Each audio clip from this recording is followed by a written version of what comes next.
All right, we're going to look today at similar figures. This is something we've done already for perimeter and for area. We're just adding volume.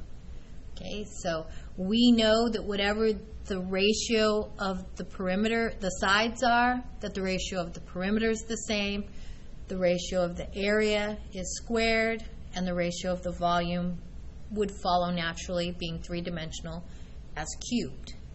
And that's what this is telling us right here. Okay?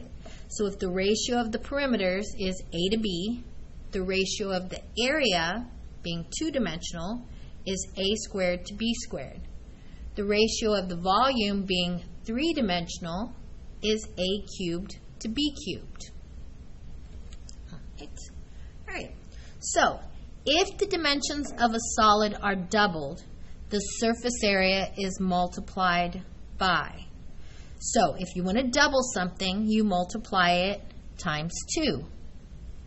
But if it's surface area, then you have to do times 2 squared. So it's going to multiply by 4.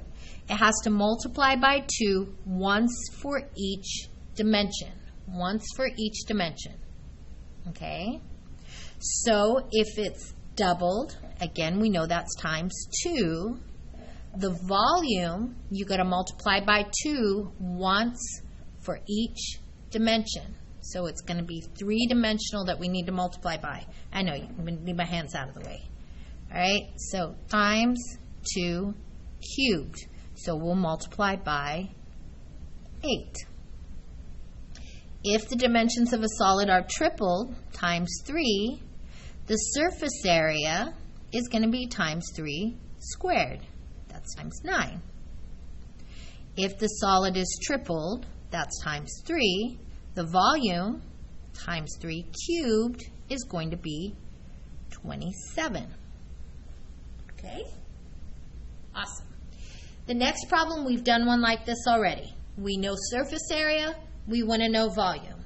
We know volume, we want to know surface area. We're going to do it two ways. We're going to do it with the scale factor, and we're going to do it with a table. Okay? I'm going to go ahead and get a clean sheet of paper so I can write nice and big. Y'all can do that, or you can try to fit it in. All right. So I've got, let's do scale factor first. Okay? So if we're going to do scale factor, then going from this shape to this shape, it's going from the bigger to the smaller, my scale factor is 5/9. Going this direction, here's where I got the numbers from right there. Going this direction, it needs to get bigger, so I multiply by 9/5.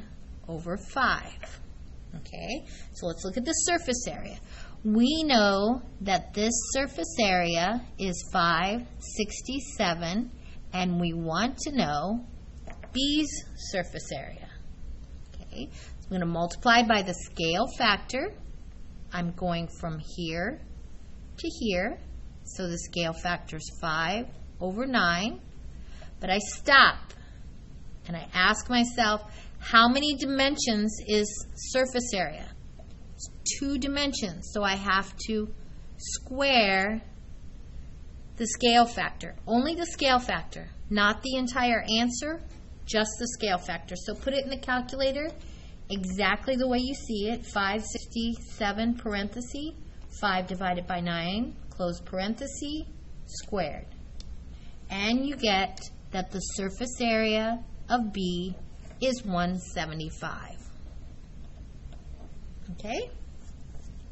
Now we're going to look at the volume. We know the volume of B is 250, and we want to know the volume of A. All right. So this time we're going this direction. So my scale factor is going to be 9/5. Stop. How many dimensions is volume? Volume is 3 dimensions, so I have to cube my scale factor. Again, don't cube the whole answer, only the scale factor. So put the whole thing in your calculator. I'm going to go ahead and do it, starting with 250, parenthesis, 9 divided by 5, close parenthesis. You can use your caret to cube it. And you get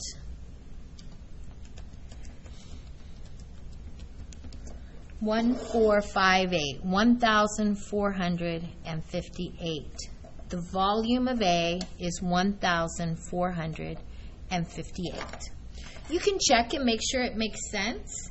This is getting bigger. My surface area should be bigger. This is getting bigger. This volume should be bigger. So both of the bigger shapes are bigger. Both of the smaller ones are smaller. All right. Let's look at how we would do it in a table. Okay? So our ratio is 9 to 5. So what would the ratio of area be? Well, I'm going to need to square that. So it's going to be 81 to 25. Okay? That's 9 squared and 5 squared. Let's write the table for our volume. 9 cubed, I don't know what that is off the top of my head. 9 cubed is 729, and 5 cubed is 125. All right, so I've basically got a table with my ratios. I'm going to write a proportion and cross multiply. The only thing I have to make sure is I use the right piece of the table. So if the surface area, again, I've got the bigger and the smaller. If the surface area of the bigger is 567, so put it under the bigger, what is the surface area of the smaller? Okay, I've got a proportion. I'm going to cross multiply. You can go ahead and do the same.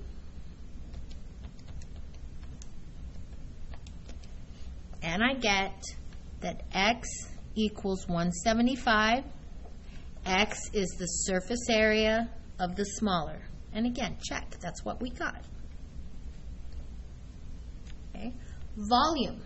We know the volume of the smaller one is 250. What is the volume of the bigger one? Let's cross multiply. 729 times 250. Work it through on your own.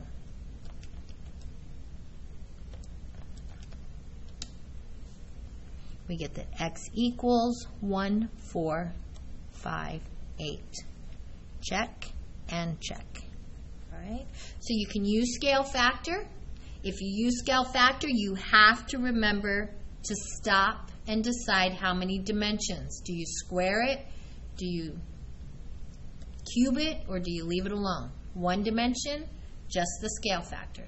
Area, square the scale factor. Volume, cube the scale factor.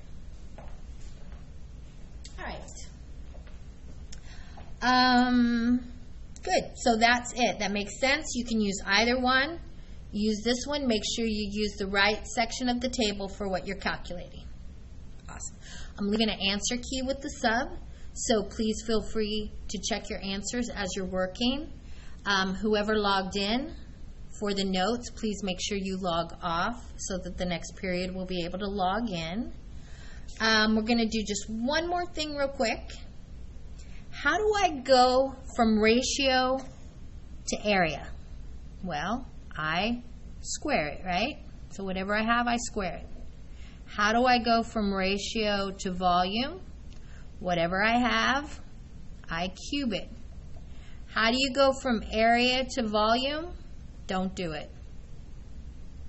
Don't do it. Always go from ratio to area, ratio to volume. How am I going to go backwards from area to ratio?